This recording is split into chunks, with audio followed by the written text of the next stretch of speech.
Que fais-tu? Tu ne m'avais pas dit que tu voyageais. Ce n'était pas prévu en effet. Mais j'ai besoin de prendre un peu l'air. Oh? Ô Seigneur, que se passe-t-il? Mon mari n'a jamais été comme cela. Je laisse passer la nuit, et demain, je discuterai avec lui, pour savoir ce qui se passe.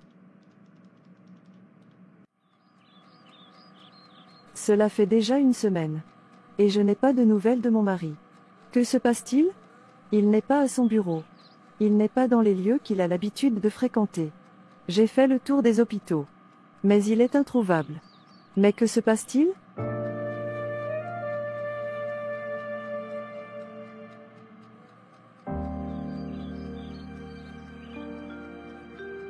Oh ma tante. C'est formidable. Sarah m'a appelé et elle m'a dit que Jean a quitté le domicile conjugal et n'est toujours pas rentré depuis une semaine. Je n'ai pas encore utilisé le parfum et la poudre que tu m'as donné, mais cela ne saurait tarder. Tu es redoutable. Vraiment redoutable. Je t'ai préparé une autre potion. Il faut que tu la lui donnes à boire. Et elle aura la poisse. Toutes ses affaires vont tomber une à une. La malchance et la tristesse seront ses nouvelles amies. Son mari finira par la quitter et sera tout à toi. J'ai aussi travaillé sur son mari, afin qu'il se désintéresse d'elle.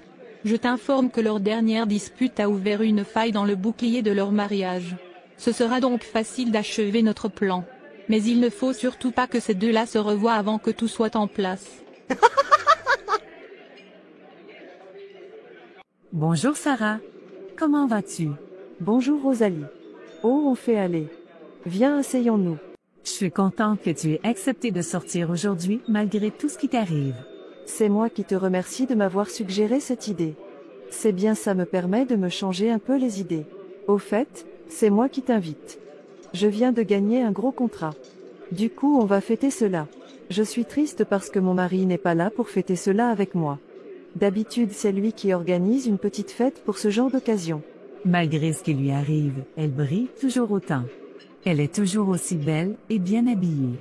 Et elle continue à me jeter sa réussite au visage. Mais ce qu'elle ne sait pas, c'est que je vais l'éteindre. Je vais éteindre cette lumière sur son visage. Dis-moi Sarah, tu n'as donc toujours pas de nouvelles de ton mari? Non, aucune. Il ne me donne plus de nouvelles depuis notre dispute. Je ne comprends pas, nous ne nous sommes jamais disputés avant cela. Mais il s'est passé des choses bizarres depuis quelque temps. Nous recevions des lettres d'hommes qui me déclaraient leur flamme, alors que je ne les connais pas. Mon mari a commencé à devenir soupçonneux. Et tu te rappelles de cet homme dont je t'ai parlé, et qui avait voulu m'embrasser en pleine rue. Je ne comprends rien du tout. J'ai même appelé sa famille, mais personne ne sait où il est. Ou du moins, personne ne veut rien me dire. Je suis désolée pour toi ma copine. Oh. Mais tu as une tache sur la joue. Va vite aux toilettes l'enlever, avant que quelqu'un ne s'en aperçoive. Ah bon? Merci de me l'avoir dit, je reviens.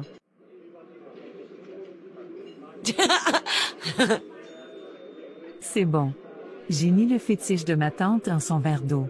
C'est fini pour elle. C'est bizarre, il n'y avait rien sur ma joue. Mais bon, j'en ai profité pour me rafraîchir un peu le visage. Et si on commandait à manger maintenant? C'est moi qui paye. Oui. Réjouis-toi, pour la dernière fois. Que veux-tu dire par là? Oh. Rien ma copine. Mangeons. Et bois beaucoup pendant le repas. L'eau a des vertus apaisantes.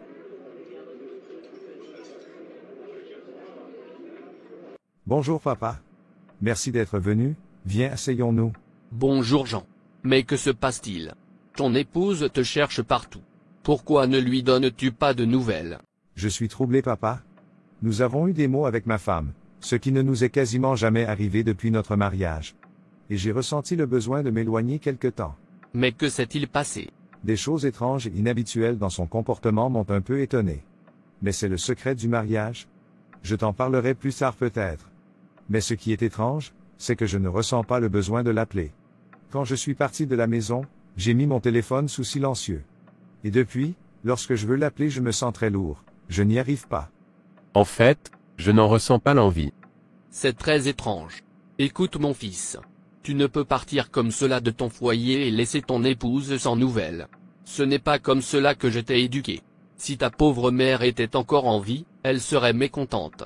Réfléchis vite et bien et rentre chez toi. C'est bien cela le problème, je n'arrive pas à réfléchir correctement. Ce qui se passe là n'est pas normal. Seigneur, interviens dans cette situation s'il te plaît. Oh, mais que se passe-t-il dans ma vie? Mon mari a disparu depuis maintenant 3 semaines.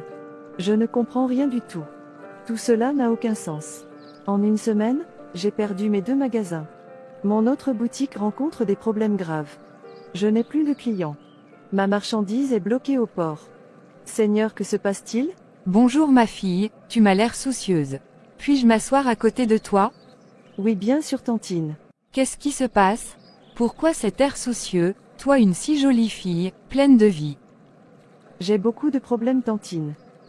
Souviens-toi ma fille, tout a commencé ici même. Dans ce même parc, sur ce même banc. Je ne comprends pas ce que vous dites. De quoi parlez-vous? Je dis que tout a commencé ici même. Dans ce même parc, sur ce même banc. Je dois y aller ma fille. Mais n'oublie pas, tout a commencé ici même. Dans ce même parc, sur ce même banc. Ma fille, écoute bien ceci. Il n'est pas un combat, que le Seigneur ne saurait gagner. Ne te laisse pas abattre. Lève-toi et appelle le Dieu des armées Yahvé Sébaoth, et il combattra pour toi. Si tu te laisses abattre, tu laisses le malin prendre le dessus, et tu risqueras de sombrer définitivement. Adieu ma fille. Au revoir, tantine. Mais qui est cette femme? De quoi parle-t-elle? Il se fait tard, il faut que je rentre. Oh, et puis, personne ne m'attend à la maison. Qu'est-ce que cela peut faire? Je vais appeler Rosalie, et aller faire un tour à mon magasin. Je vais faire un peu de comptabilité, cela va me changer les idées. Oh? Mon magasin a pris feu. Mais que se passe-t-il? Pourquoi tout s'écroule autour de moi? Que se passe-t-il, Seigneur? Allô, mon fils, Jean, rentre vite chez toi. Ta femme vient de me prévenir que son magasin a brûlé. Allô? Papa? Comment? Quel magasin? Oh là là, nous parlerons plus tard, il faut que je rejoigne mon épouse, vite. Il faut que je rejoigne vite mon épouse. J'espère qu'elle n'a rien. Son téléphone ne répond pas? Viens ma puce. Rentrons à la maison.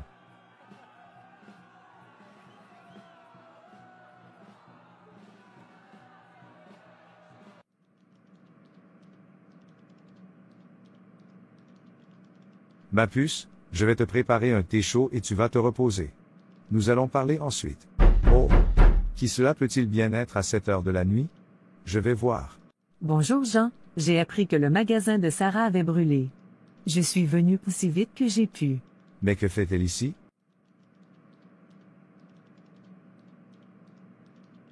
Bonjour madame. Vraiment, je ne comprends pas Rosalie. Quelle imprudence. Elle a vraiment mis son plan à exécution. Comme vous étiez parti, elle m'a dit qu'elle mettrait le feu à son magasin pour vous forcer à revenir. Car elle ne savait pas où vous étiez. Pardon? J'espère que le parfum et la poudre de ma tante vont commencer à faire de l'effet. Qu'est-ce que c'est que cette odeur? Qu'est-ce que c'est que ce parfum?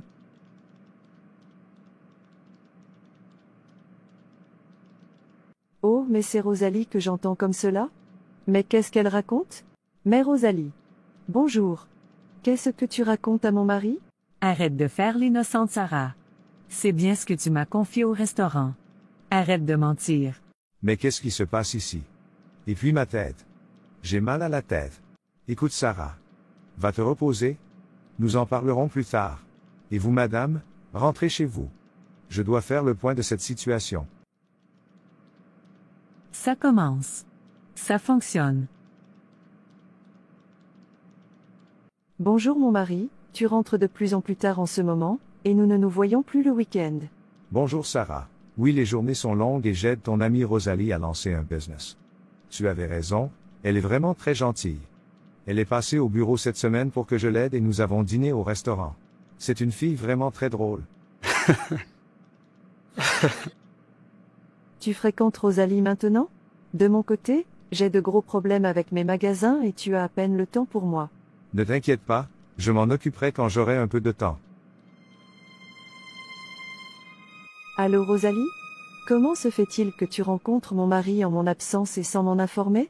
Et alors? Pour qui te prends-tu? J'ai le droit de lui parler. De lui demander des conseils financiers. Non? Je croyais que tu étais mon ami? J'avais de grands projets pour t'aider. Je n'ai pas besoin de toi. Et celui que tu appelles aujourd'hui ton mari, m'appartient. Tiens-toi bien loin de nous, sinon je vais te briser. Mais que se passe-t-il? Tout s'écroule autour de moi? Où est la faille? Je ne comprends rien. Et mon mari, qui n'est toujours pas rentré. Seigneur.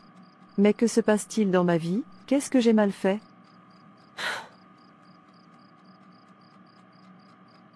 Quel est ce rêve qui me revient de manière récurrente? Pourquoi vois-je cette femme rencontrée au parc, qui me répète la même chose? Souviens-toi ma fille, tout a commencé ici même. Dans ce même parc, sur ce même banc. Ma fille, écoute bien ceci. Il n'est pas un combat, que le Seigneur ne saurait gagner. Ne te laisse pas abattre. Lève-toi et appelle le Dieu des armées Yahvé Sébaoth, et il combattra pour toi. Si tu te laisses abattre, tu laisses le malin prendre le dessus, et tu risqueras de sombrer définitivement. Adieu ma fille. Tout était là, sous mes yeux, et je n'ai rien voulu voir. Rien voulu entendre. Ô Seigneur! Pardonne-moi de t'avoir abandonné. Négligé ma relation avec toi. Occupé par mes affaires et mon bonheur, je pensais que je n'avais plus aucun effort à fournir pour te faire plaisir, pour te bénir de ce que tu m'as donné dans la vie. Ma prière, bien que quotidienne, était devenue une formalité. Et j'ai oublié la nécessité de réellement rester près de toi. Je reviens à tes pieds mon Dieu, pardonne-moi. Et aide-moi à gagner ce combat. Mon mari m'avait prévenu, je n'ai pas écouté. Maintenant il est pris dans les filets de cette femme que je croyais être mon amie. La vieille dame m'a parlé, mais je n'ai pas compris. Aujourd'hui je reviens vers toi Seigneur. Reprends-moi dans ton sein. Je suis prête à me battre. Pas avec mes propres forces, mais avec les tiennes mon Dieu. Que se passe-t-il? Que m'arrive-t-il? Mes idées sont embrouillées. Je n'arrive pas à réfléchir correctement. Ô Seigneur! Tu as été de tout temps mon conseiller. Tes inspirations m'ont toujours été de bons conseils. Aujourd'hui je me sens perdu. L'harmonie que j'avais avec ma femme semble s'effriter de jour en jour. Je me sens mieux en compagnie de Rosalie. Mais je ne sais à quel moment cette attraction a débuté. Seigneur, aide-moi. Je vais marcher un peu. Oui, je ressens de l'attraction pour Rosalie, mais quelque chose en moi m'interdit d'avancer dans ce sens. Je sais Seigneur que tu veux me dire quelque chose. Mais je me suis perdu dans mon travail. Et dans le bonheur et la paix que tu m'as accordé, je t'ai relégué au second plan et je ne discerne plus ta voix, comme avant. Que dois-je faire Seigneur? Aide-moi. Oh! Mais que vois-je? Cette maman a l'air en difficulté. Je vais voir ce qu'elle a. Bonjour maman, que se passe-t-il? Ah, mon fils, j'ai un peu mal au dos. Vous habitez loin? Venez, je vais vous raccompagner. Non mon fils, merci, c'est vraiment très gentil. Mais je n'habite pas loin. Permettez-moi d'insister. Vous avez mal au dos et il fait déjà nuit. D'accord. Voilà, c'est ici que j'habite. Ah bon? Mais c'est dans mon quartier. Ma maison est juste en face. Pourtant je ne vous connais pas? Cela n'a pas d'importance mon fils. J'habite le quartier. Mais vous mon fils, rentrez chez vous. Et surtout n'oubliez pas ceci. La première impression est souvent la bonne. Oui, la première impression est souvent la bonne. Rentrez chez vous. Bonjour mon mari. Bonjour ma puce. Je suis rentré. Viens, nous allons parler. Car nous avons un long chemin à parcourir ensemble.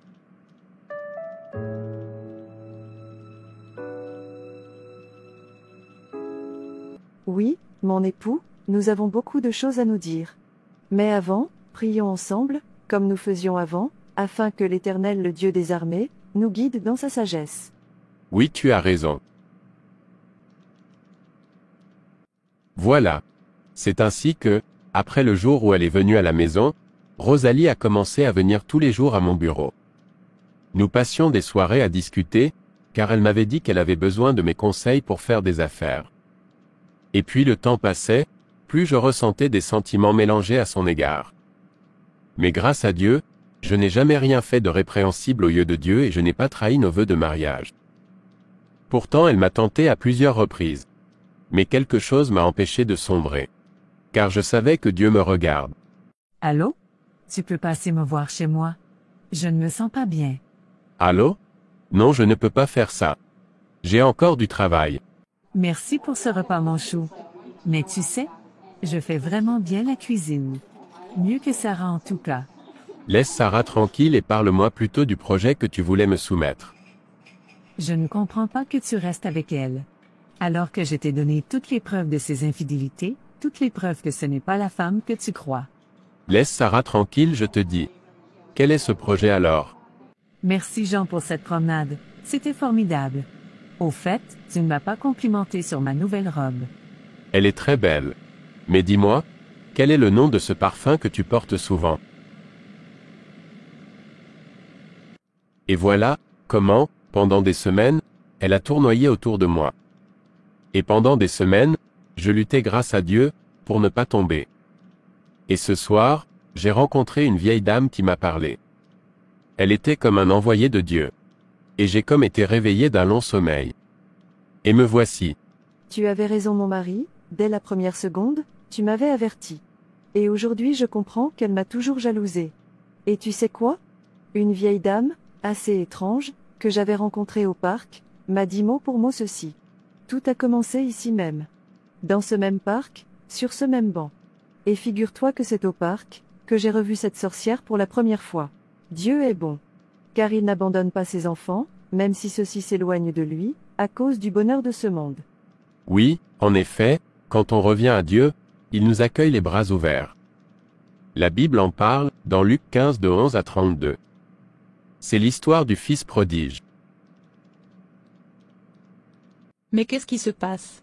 Je ne vois plus les esprits de ces deux idiots, plus de Jean, plus de Sarah. Mais que fabrique Rosalie? Je lui ai pourtant indiqué ce qu'il fallait faire, pour détruire ce couple. Cette bonne à rien n'est même pas capable d'exécuter un plan aussi simple. C'est elle qui va partir à leur place, car il me faut remplacer ces deux âmes, que j'avais déjà prévu apporter en sacrifice à mes partenaires. Ma tante, que faisons-nous ici? Pourquoi es-tu habillée comme cela? Espèce d'idiote. Tu as été incapable d'exécuter un plan simple. Pourquoi es-tu venu me chercher pour que je t'aide? Maintenant tu vas payer de ta vie. Car en me livrant les âmes de Sarah et Jean, j'avais de mon côté fait des promesses à mon groupe occulte. Mais depuis plusieurs mois, ils ont disparu de nos radars nocturnes. Ils sont devenus intouchables. Je ne sais par quel miracle, ils se sont remis à prier de plus belle, et un bouclier lumineux m'empêche d'avancer. Je vais donc être obligé de te sacrifier toi, pour apaiser la colère des esprits que j'ai dû faire venir pour faire ce travail. Mais ma tante, qu'est-ce que tu me racontes?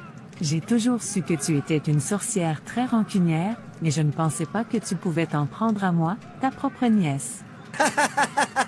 Regarde-moi faire. J'apporte l'âme de ma nièce, en échange de celle que j'avais promis. Elle a failli à la mission confiée. C'est pourquoi, je la cède. Je l'accepte, mais tu as toi aussi failli, car tu avais promis deux âmes. Il en manque une, je prends donc la tienne en plus, pour compensation. Adieu. Bonjour ma puce. Tu as passé une bonne journée?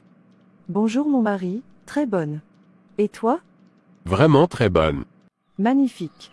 Pour ma part, je prépare la remise en route des 3 magasins. Et comme tu le sais, le 4e est en cours de mise sur pied. Magnifique. Bravo ma chérie. Tu sais, j'ai appris aujourd'hui que Rosalie est décédée après avoir fait une crise de folie, il y a plusieurs mois. Sa tante est aussi morte quelques heures après elle. Étrange, non? Des rumeurs disent qu'elle était liée par un pacte qui les a emportées toutes les deux. Il paraît qu'elles ont fait beaucoup de victimes dans leur voisinage. C'est triste. Oh, gloire à Dieu, nous avons été épargnés. Dieu nous a sauvés et restaurés, car nous l'avons appelé au moment où tout était en train de tomber autour de nous. N'oublions plus jamais la miséricorde de Dieu dans les moments de détresse et rendons-lui un culte quotidien dans nos moments de bonheur.